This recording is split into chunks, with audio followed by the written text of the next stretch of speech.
Okay, let's dive in. We're taking a deep dive today into a city that's just been this incredible crossroads for centuries, really. Antwerp, Belgium. Exactly. And the sources you've pulled together for this, I mean, guides, articles, history bits, it paints a really complete picture, doesn't it? From, daily life stuff right back to its deepest roots. It's a fantastic mix. And our job really is to unpack all of that, pull out the key insights, and basically give you the shortcut to, well, really understanding what makes Antwerp tick. Yeah. I'm quite excited to see how it all fits. Yeah, me too. I'm ready to try and synthesize it, connect some perhaps surprising dots, and, highlight why the city's story is just so compelling. Perfect. Okay, so let's kick off with the here and now. What's the actual vibe of modern Antwerp? If you're thinking about living there, what are these sources telling us about quality of life? Well, the first thing that jumps out consistently is this description of Antwerp managing to feel both really historic and at the same time vibrantly modern. There's this strong sense of a high quality of life, good public services, healthcare seems accessible, feels safe, and crucially, you get the buzz of a major European city, but without that kind of overwhelming scale. One source called it avoiding the stress of overcrowded megacities. That sounds like a real sweet spot. And it seems like the city has different sort of personalities depending on where you actually are. Oh, absolutely. The sources definitely point that out. They mention specific neighborhoods that offer totally different experiences. Zurenborg, for example, famous for its incredible turn-of-the-century architecture, has a kind of artistic bohemian feel. Okay. Then you've got Eilandsjee, that's much newer, trendier, built up around the old port docks, very contemporary vibe there. Right. And if you wanted something maybe a bit quieter, but still with amenities nearby, places like Berchem or Zuid get highlighted. So plenty of choice, really, depending on what you're after. And is it easy to find, green space or connect with culture just in daily life? Definitely. The sources talk about plenty of parks, these lovely promenades along the Scheldt River. Cultural venues seem woven right into the city fabric. It really sounds like it's set up to support, that work-life balance people want. You're never really far from somewhere to relax or get inspired. Okay, good. Let's look at the engine room then, the economy. What kind of opportunities are there in Antwerp based on this material we have? Antwerp is, it's a serious economic player, not just for Belgium, for Europe too. Its economic DNA is really forged by a few key things. Right. You've got the absolute giant, the port of Antwerp-Bruges, one of the biggest in the world. Then there's the diamond industry, obviously, centuries old, still a global hub. Fashion's massive too, plus major logistics operations and the petrochemical sector. Wow, that's quite a mix. There's a pretty wide variety of jobs then. It really seems so. Those are the big anchors, but the sources show opportunities across shipping, manufacturing, the creative sector, finance, and there's a growing tech and startup scene too. And having those multinational companies adds another layer. It creates a pretty diverse job market overall. What about language? If someone's moving there, is Dutch, essential? The sources are pretty clear. Knowing Dutch is often required, especially outside those big international companies. But they also stress that English is very common in those firms, and interestingly, especially around the port itself. Okay. So for expats, there are definitely ways in. Companies often value that international experience, and Antwerp's location is great for European-focused roles. Makes sense. And what if you're looking to study higher education in Antwerp? Yeah, it's got a strong academic reputation. The University of Antwerp comes up a lot, known for research, international programs. And the Antwerp Management School is another key one. You find a really broad range of subjects: business, science, arts, humanities. Are those programs easy to get into if English is your main language? Many of them are, yeah, especially at the master's level and postgraduate. Lots taught in English, which makes it quite accessible. Good to know. And for families moving with kids, the sources mention international schools too. British, American, IB curricula seem available. And the student life itself sounds pretty active. It does. A vibrant student culture is mentioned. Libraries, cafes, events specifically for students. Plus, strong links between the universities and local industries, which could mean good internships, collaborations, that sort of thing. Okay, moving on to actually settling in. What's the picture for expats? Yeah. Is it easy to, find your feet? Generally, it comes across as welcoming. There seem to be support networks. The Antwerp Expat Center gets a specific mention as a really helpful place for practical stuff, finding housing, legal advice, integration tips. That's useful. And there are social clubs, language courses, cultural activities mentioned too, all aimed at helping newcomers connect. So the support's there. But how crucial is learning Dutch for just, like, day-to-day living beyond work? The feeling from the sources is, well, learning Dutch is definitely beneficial. For deeper integration, connecting properly with locals, absolutely. But daily life, especially in professional settings or touristy areas, seems manageable in English. The city's diversity really helps there. It's a genuinely multicultural place. And you can see that diversity in specific areas. Yes, exactly. Places like the historic Jewish Quarter, Chinatown, Boerhout, they're mentioned as examples of neighborhoods reflecting different communities. It adds to that rich, dynamic feel of the city. Beyond the welcome, any practical plus points for living there? Yeah, the sources highlight its manageable size, makes getting around easy. It's apparently quite walkable. Plus easy access to nature just outside the city, and its location is brilliant for popping over to other countries. Any downsides mentioned? Well, some sources do touch on things like bureaucracy, maybe adjusting to certain cultural nuances, but they usually frame these against the bigger opportunities for growth, both personal and professional. Right. Okay, let's get down to brass tacks. Housing, cost of living, getting around. What's the story? Housing seems to offer that same variety we talked about, old historic places, modern flats. Rent is noted as higher in the really prime spots, but generally seen as reasonable compared to other big European cities. One tip from the sources, though, the market can be competitive, so planning ahead is probably smart. Okay, and the overall cost of living? Described as moderate, mostly. Groceries, transport, eating out, generally affordable. And like we said, that good, accessible healthcare system is a big plus for the overall standard of living. And getting around without a car? Easy. Oh yeah, very easy. The public transport network, trams, buses, trains, is highlighted as efficient. It connects the city, suburbs, nearby areas really well. And that central train station, it's not just stunning to look at, it's a major hub. Direct links to Brussels, Amsterdam, Paris. Wow. And cycling is huge there, I gather. Absolutely massive, yeah. Extensive bike lanes, lots of rental options. It's just how many people get around. Very green. Right. But if you do drive, its location near major highways makes traveling around Belgium or to neighbors pretty straightforward, too. Yeah. I read about a really specific, kind of quirky way to cross the river. Ah, you mean the St. Anna pedestrian tunnel, under the Scheldt. That's what? Yeah, it's famous because it still has its original wooden escalators from the 1930s, apparently quite something. And then you get these amazing skyline views when you come out on the other side. A unique little bit of Antwerp. Cool. Okay, let's shift from the practical to the fun stuff. Cultural life, leisure. What's the heartbeat like? Antwerp really seems to punch above its weight here.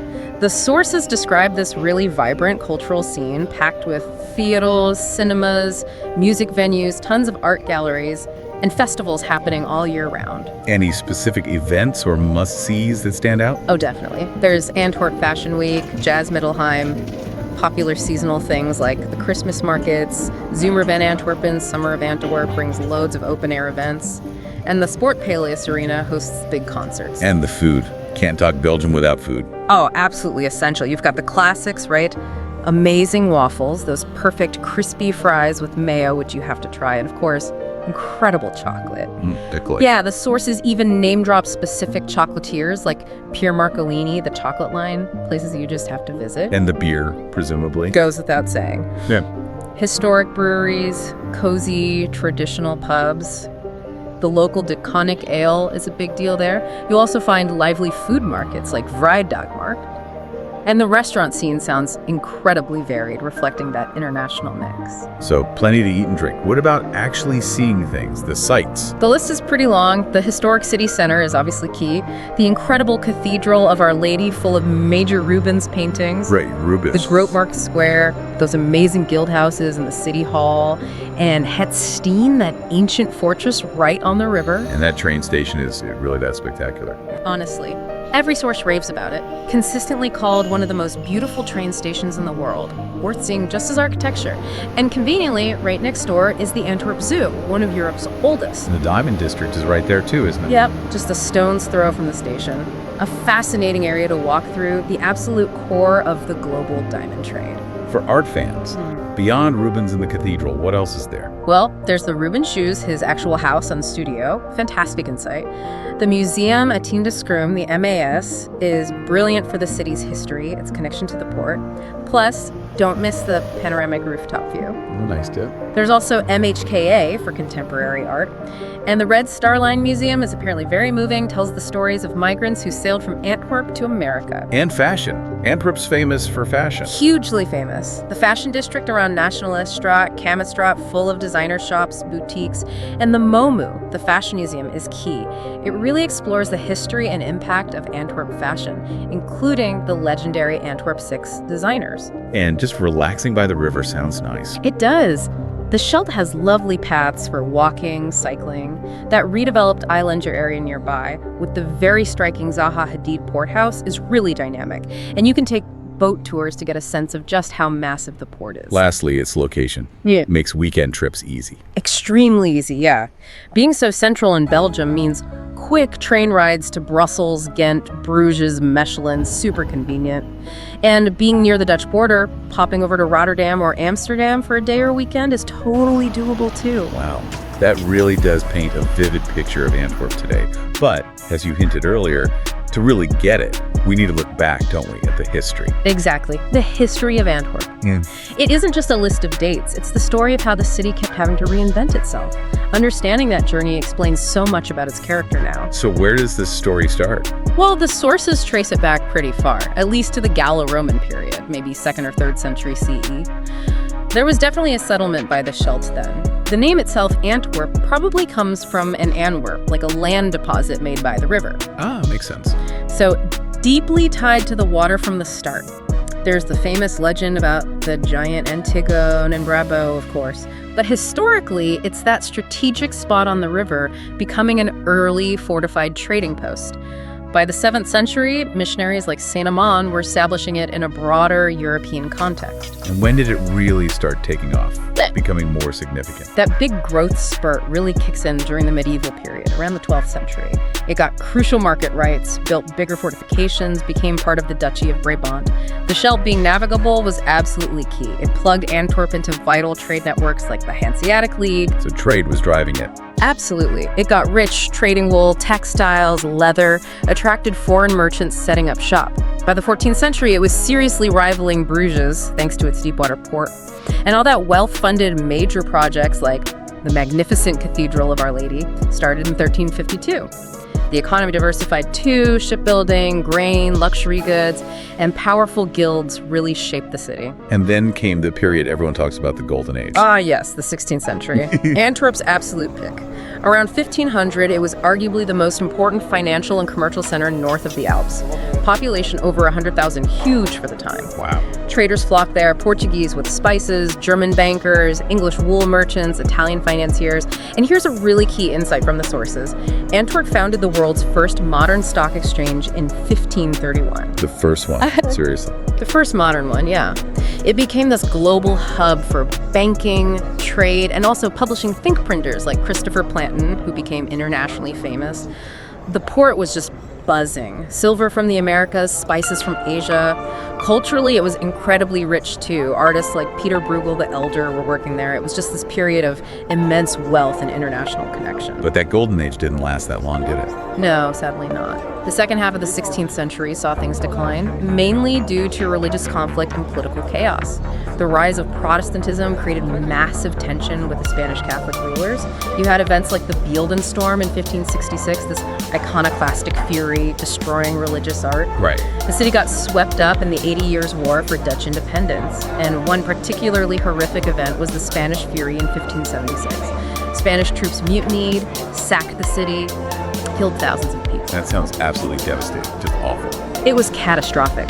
Then, after a siege, the Spanish under the Duke of Parma retook the city in 1585. This led to a huge wave of Protestants, leaving many of the most skilled merchants, artisans. They often fled north to places like Amsterdam. So a massive brain drain, basically. Yeah, exactly. Antwerp lost a huge chunk of its economic and intellectual elite. And to make matters even worse, the Dutch rebels in the north then closed the Scheldt River to international ships. They closed the river. Blockaded it, essentially, strangling Antwerp's main artery to global trade. After that, the city really never got back to its 16th century economic dominance while under Spanish and later Austrian rule. So economically crippled, but then it had that major artistic comeback. Precisely, that's what's so remarkable. Despite the economic hardship, Antwerp experienced this huge cultural and artistic boom in the Baroque period. And that was largely thanks to Peter Paul Rubens. He returned to the city, became one of the most influential painters of the era. Right, Rubens again. His presence, his massive workshop training artists like Anthony van Dyck, it made Antwerp a leading art center again. It became this focal point for Catholic art during the Counter-Reformation. Churches like the cathedral were filled with his masterpieces. Guilds, religious orders, they invested heavily in art and architecture. So it stayed culturally vital even as trade slowed down. How did things evolve in the 18th century under Austrian rule? Well, the southern Netherlands, including Antwerp, became part of the Austrian Habsburg lands. There were some modest attempts at recovery. The Austrians tried some Enlightenment reforms, but the Scheldt officially stayed closed to international ships. Trade kind of trickled on through inland routes, smuggling.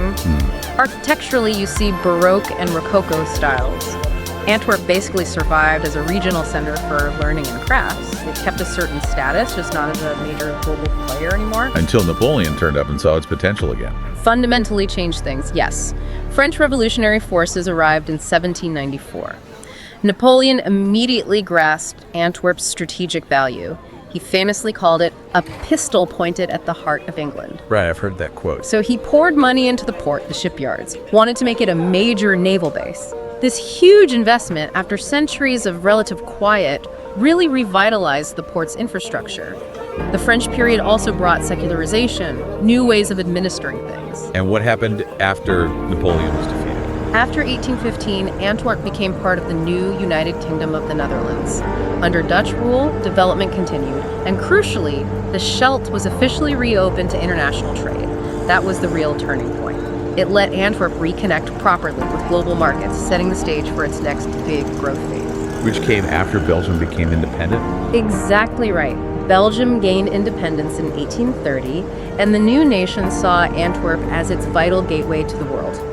The government invested heavily in port upgrades, railways, industry. The mid-19th century saw this massive boom, industrialization, trade, including goods from Belgium's colonies in Africa. The port just expanded dramatically. It became one of Europe's biggest and busiest again. And the city itself must have changed enormously. So completely transformed. Population exploded. Major urban renewal projects happened. Grand boulevards were laid out. Infrastructure modernized. And iconic buildings went up, like that magnificent Antwerpen Central Station, finished in 1905. Ah, the station again. Yes. And the diamond industry also became truly global during this time, cementing Antwerp as its world center. It was culturally vibrant, but this rapid industrial growth also brought social issues, labor struggles, poverty. The sources touch on that too. Then the 20th century brought the world wars. How did Antwerp cope? Yeah, the 20th century tested its resilience yet again. In World War I, the port made it a target in 1914. But the physical damage wasn't as bad as some other Belgian cities. World War II was much tougher. After liberation in 1944, it became this crucial Allied supply port. Which made it a target. Exactly. A prime target for Germany's V-1 and V-2 rockets. These caused terrible civilian casualties and destruction. That's horrific to think about. It was a devastating time.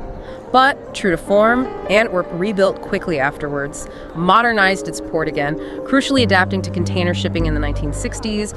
It really re-embraced its international role, restored landmarks, welcomed immigrants, adding even more to the diverse mix we see today. And that brings us right back around to the dynamic city we started talking about. It does. Modern Antwerp is this incredibly energetic place, still anchored by that massive port of Antwerp-Bruges, still the world leader in diamonds, still a major force in fashion, thanks to places like the Royal Academy of Fine Arts. It's truly multicultural, attracts tourists to its historic core, but it's also focused on the future, sustainability, innovation, digital transformation. It's a city that's been knocked down more than once, economically or physically, but it just always seems to find a way to reinvent itself. It's really incredible, isn't it? Seeing that thread run through its entire history, from those early trade routes right up to modern container ships. We've definitely unpacked a huge amount from the sources you provided, covering daily life, culture, the golden age, the conflicts, and that constant rebirth. Yeah, these sources really illustrate beautifully how Antwerp's deep past as this global trading center isn't just, history tucked away in books. It fundamentally shaped its present character, its multicultural makeup, its enduring status as a world-leading port. So whether you're thinking about making your home, looking at career or study options, or maybe just planning a visit, it's clear Antwerp offers this really unique mix. Profound history, rich culture, and this very dynamic modern life all rolled into one. Absolutely, and maybe this leaves us with an interesting thought to ponder. Given how Antwerp has constantly faced and adapted to these massive disruptions, empires changing, wars, huge technological shifts like containerization, what lessons can its story offer, maybe for other cities or perhaps even for us as individuals as we navigate the rapid changes happening in the world today?